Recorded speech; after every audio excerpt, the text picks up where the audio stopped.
Hey guys, what's going on? Blaine back for another Netflix review, and today I'm going to be talking about The Murderer.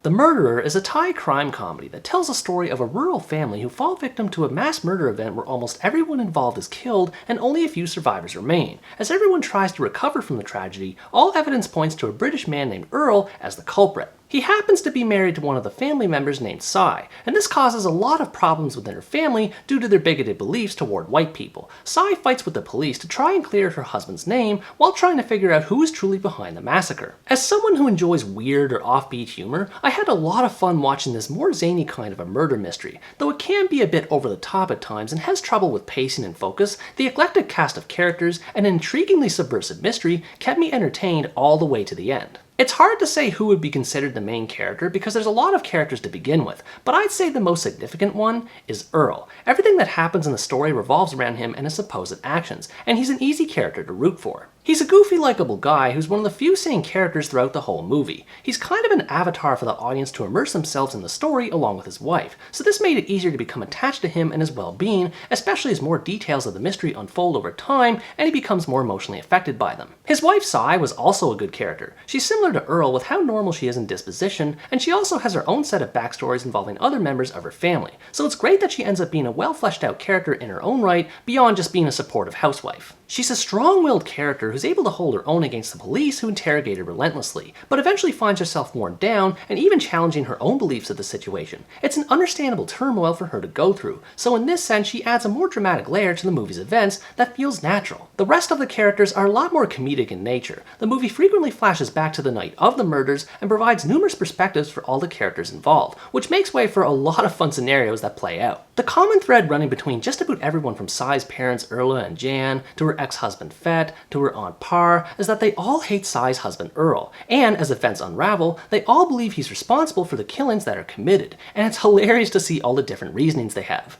Most of them aren't likable due to their bigoted views toward Earl, but that's kind of the point. They're such nasty people even toward each other that it ends up being a blast to see all of them get their just desserts, and in ways that the audience never sees coming, which helps with the suspense. The mystery behind the killings that takes place is one that takes a while to get going with. There's a lot of setup involved with Cy's immediate family, her extended family with her sister Tukta, and all of their disdain for Earl, and it all plays a part in what happens later on, which is good, but it can also be boring at times. Some scenes tend to feel repetitive with how much Cy's family insults Earl behind his back and right to Cy's face. It does serve a purpose in reinforcing just how scummy they all are, but the diatribes can result in scenes being longer than necessary, so a bit of patience is needed for the beginning before it gets good later on. Once it does though, man is it ever fun to watch. It's a classic take on the whodunit scenario, where Earl is clearly set up to be the bad guy, and Cy and the police try to determine a culprit while the family villainizes Earl, and I love how the movie embraces both this perspective about Earl and the opposite. The movie has a lot of fun playing devil's advocate with Cy's family members and their versions of events. Seeing Earl rage in imaginary situations and killing people in exaggerated ways was always a riot, because it completely goes against his actual personality in the movie, and it's a really funny contrast. On the flip side, even when the movie is more grounded in reality, characters still act ridiculous with how Earl did this and did that, even though he never actually did anything. There's no end to the excuses and lies the family members come up with,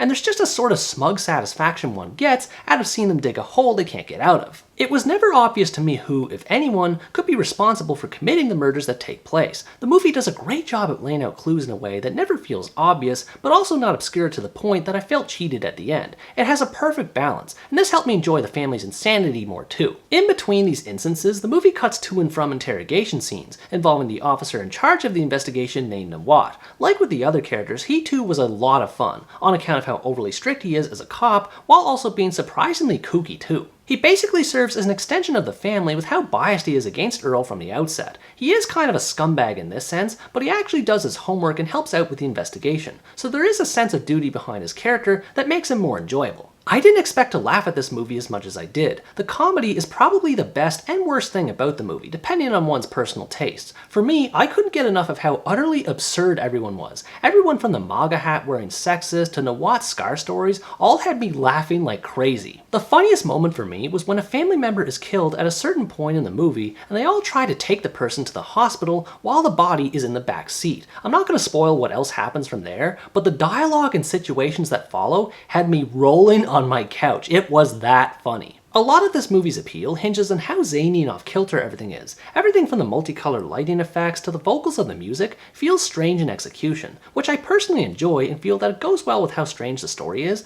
but I can also see why some would be put off by it. I was more annoyed by how rapid some of the transitions were from before, during, and after the murders. Despite the slow pacing, the story tends to quickly jump from one place to another, and because there's so much exposition surrounding so many characters, it can be confusing after a while. This being said, the payoff at the end of the movie was totally worth the slow and scatterbrained build-up. It all leads to an entertaining finale that subverts one's expectations without feeling cheap, followed by another situation after this that is delightfully demented in how it plays out. And for as silly as the movie can be, it even has a fair amount of dramatic heft to its narrative in the right moments. Earl and Cy are devastated by the effects of the investigation, which makes them more sympathetic to the audience, and there's a lot of social commentary involving the presence of white men in Thai culture and how they may be viewed accordingly. It all revolves around the noise that other people create with their discourse, and demonstrates that one has to do their best to ignore this and live life on their terms. It's a basic but effective message, and considering how ludicrous everything else can be in the movie, I'm happy that it's pulled off as well as it is. Overall, The Murderer is an amusing mystery comedy that will have audiences guessing and laughing all the way through. If you like mystery movies that have a more random approach to its story and humor, you'd enjoy checking this out. This movie definitely isn't for everyone, but I enjoyed it for what it was. It's something different from the usual mystery flick, and it does a good job at being different, which makes it even better. Between this and Hunger, I'd say Thailand is killing it lately with its Netflix lineup, and I'm excited to see more movies from the country in the future. What did you think about this movie? Did you like the subversive nature of its mystery and comedy, or were you annoyed by it instead? Let me know in the comments below. Anyways guys, that's going to wrap up my review of The Murderer. Thanks for watching this video, I hope you enjoyed it, and as always stay tuned for the next part, where next time I review the Polish action thriller Soul Catcher.